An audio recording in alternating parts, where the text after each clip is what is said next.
Hi, it's Dwyer, gamblersadvisory.com, dwyervip.com. Remember, the opinion you should follow should be your own. Just consider this video to be a second opinion from a complete stranger online. First, let me congratulate Michael Jordan, owner of the Charlotte Bobcats, on speaking out on the situation in the U.S. Right? Let me just say thank God for technology. Thank God for the videos that are showing what used to happen in the past that wasn't on video, right? So let me applaud him. Let me also applaud Carmelo Anthony on speaking out on things that are happening. Let's segue to the world of boxing. There's a situation you need to be aware of happening right now in the heavyweight division. It really does demand your attention. Chagaev has been stripped of the WBA heavyweight title. Now, one of the problems with having splintered titles, where several people are unbeaten and have titles and have their own set of contenders they have to deal with, is that older fighters can pick and choose. They don't have to keep titles.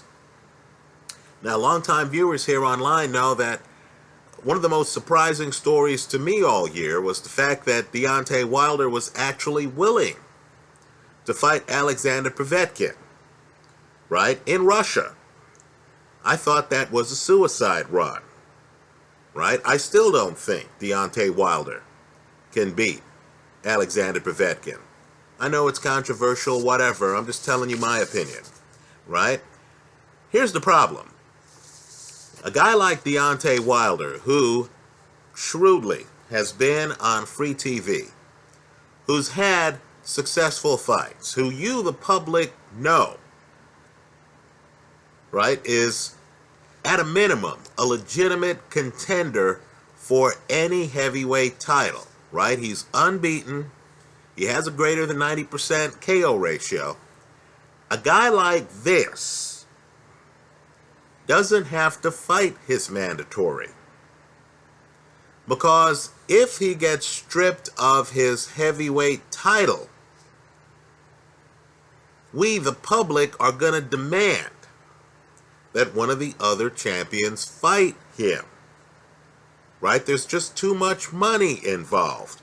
We're here wanting folks like Anthony Joshua to fight credible opponents. Right? You can imagine Deontay Wilder can sit ringside, whether it's for the Tyson Fury, Vladimir Klitschko fight, or whether it's for Anthony Joshua's next fight. Right? He can be at a championship fight, and he can say, look, I want the winner of this fight. Right? Whoever is the champion at the time is going to realize, hey, me fighting Deontay Wilder is going to be box office. When you have splintered belts, guys can literally throw their belts in the garbage because what's important is their status to the public. So, Chagaev fought Fres Oquendo before. Oquendo, his mandatory contender.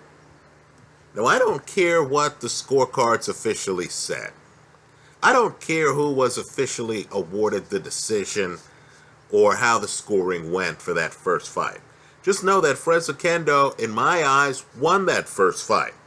Chagaev already knows that his mandatory gives him all he can handle. Whether or not he thinks he could do better in the rematch is besides the point. He knows that Oquendo is a tough opponent. I believe he also knows that people know who he is. That if he's stripped of the title, he can show up and call out one of the other champions. Right? These champions need credible opponents. They would leap at the opportunity to fight a guy who the public views as being wrongfully denied his title. right? Lucas Browne beat Ruslan Chagaev. In my eyes, it was a straight-up win. Lucas Browne failed the drug test after the fight, right? We can talk about whether or not, the situation was on the up and up. But the bottom line is, anytime you hear of a champion losing to a guy who then later fails a drug test, we feel that champion hasn't gotten a fair shake. Right? Then you're going to hear that he got stripped because he wouldn't fight Fresakendo. I know Fresakendo is not viewed as, an elite fighter by most observers of the heavyweight division. But the bottom line is, in this matchup, he is elite. He gives Ruslan Chagaev problems. So Chagaev has made a decision. This is a guy who won't even respond to the WBA. When the WBA says, hey, when are you going to fight Fresakendo? He's made a decision. He realizes that the money, and it's all about the money, is not that big for a rematch against Fresakendo. And he knows that rematch is going to be hard. So, he's taken himself out of the Fresakendo sweepstakes. Watch what he does. I'm guessing he's going to reemerge to fight one of these other young lions. Joshua, Deontay Wilder, the winner of Klitschko. He's already fought Klitschko, by the way. The winner of Klitschko, Fury. Right? He might reason that there's more money in those fights.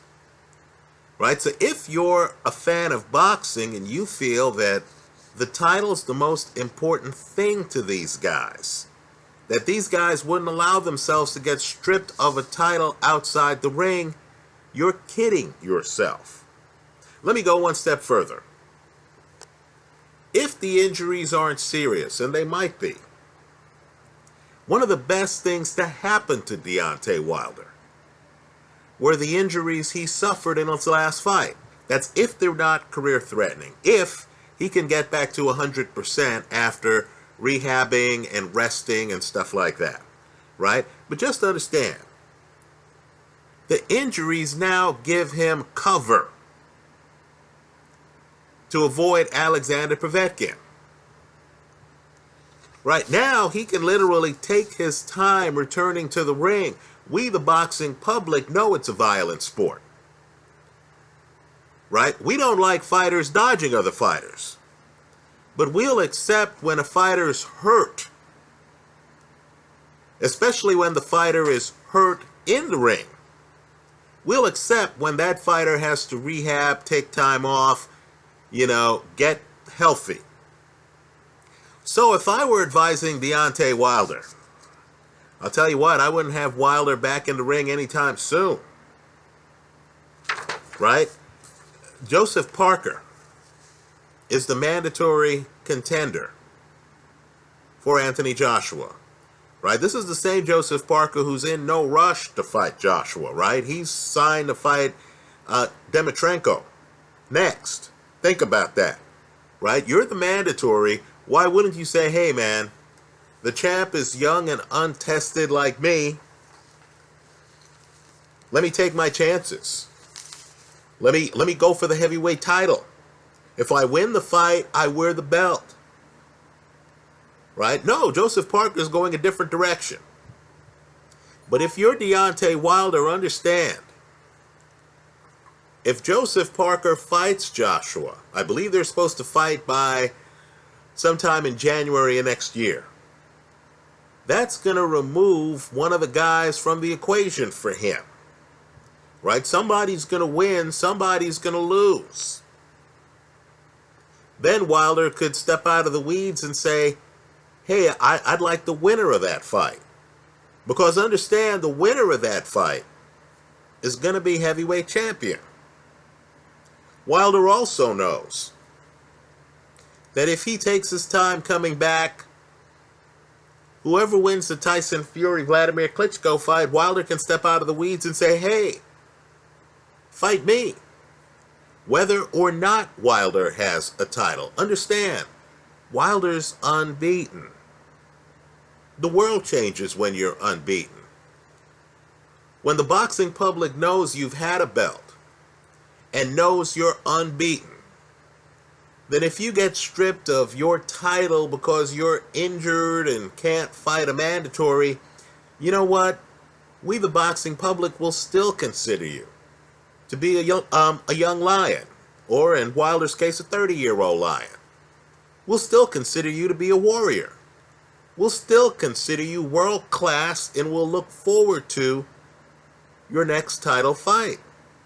Whether or not you're the guy with the title at the start of the fight. So keep an eye on Chagaev.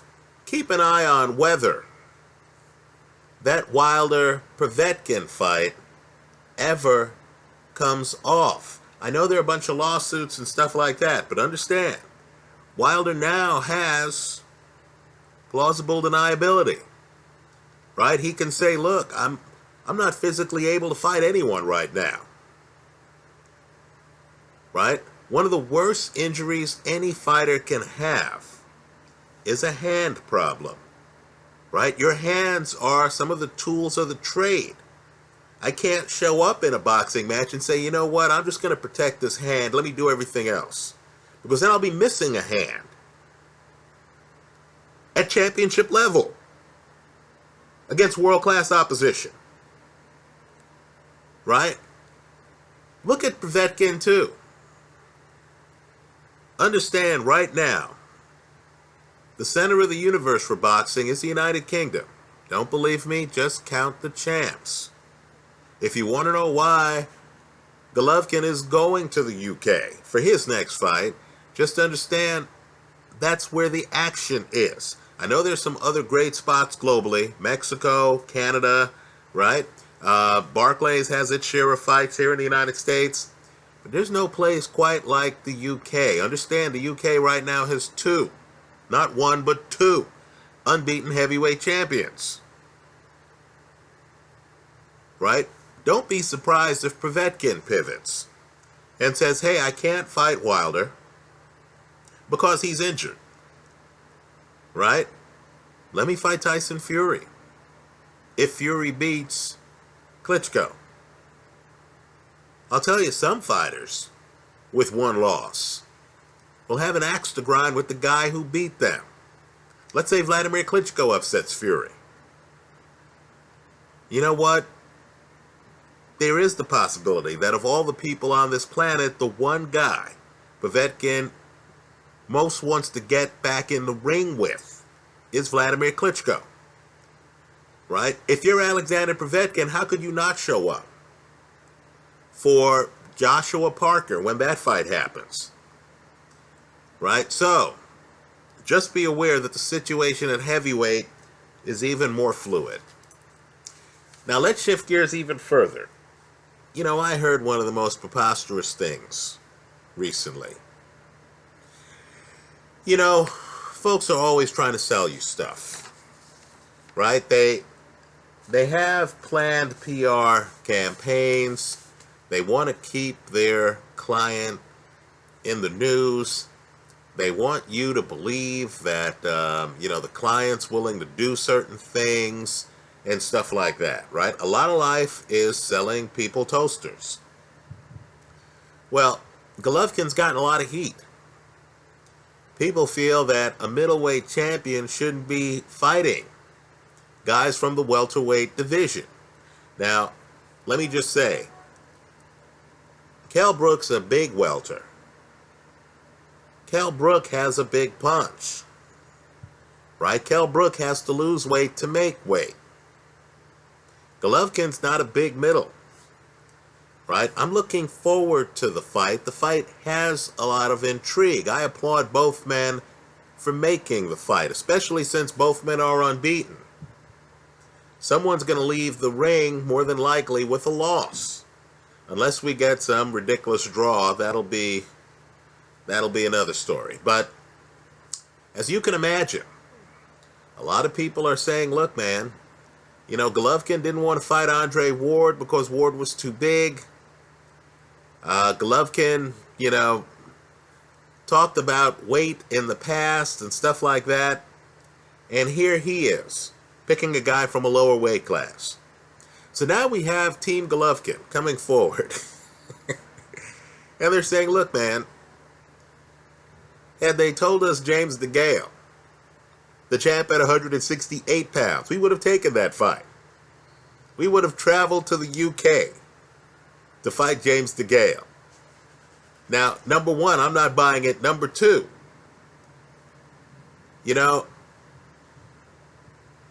I'm picking Golovkin against Kell Brook. Golovkin's the favorite. I'm going with the favorite in that fight. Folks, there are some fights where I take the favorite.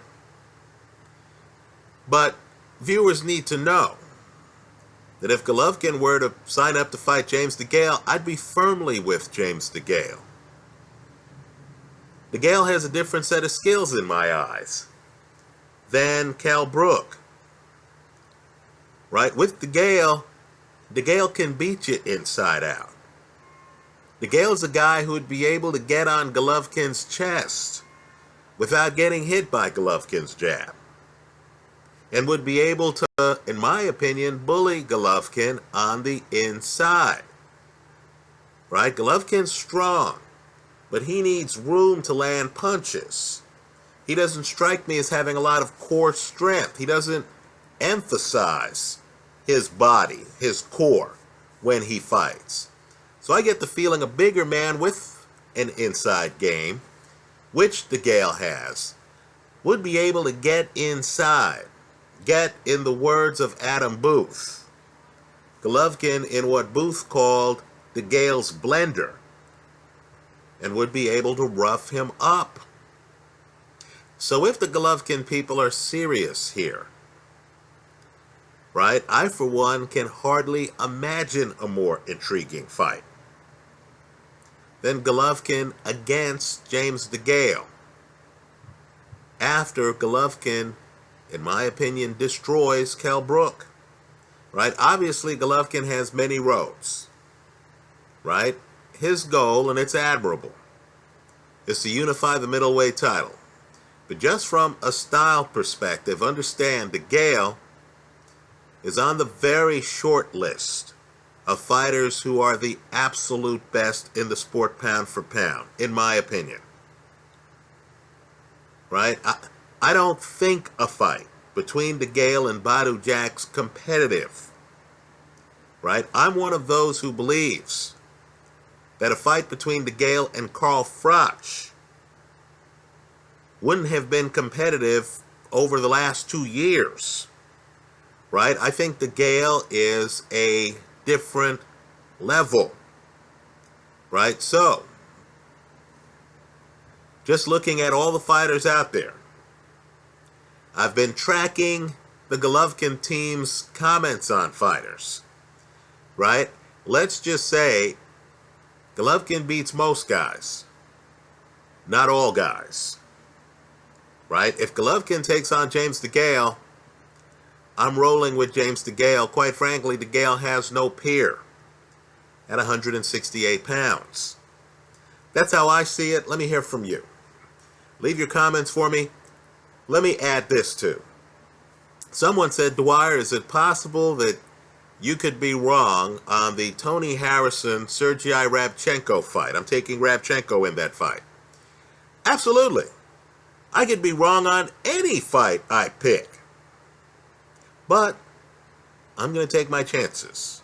And all I'm saying is, when I see a tall, thin guy who doesn't remind me of, let's say, Thomas the Hitman Hearns or Alexis Arguello, right? Harrison just doesn't hit like that, folks, right? That's outsized Hall of Fame punching power. When I see a tall guy who needs to come to you to be effective, right? And he's fighting a hellacious body puncher, who I know is going to be throwing heavy shots, testing the guy's ribcage, I'm going to take the hellacious body puncher.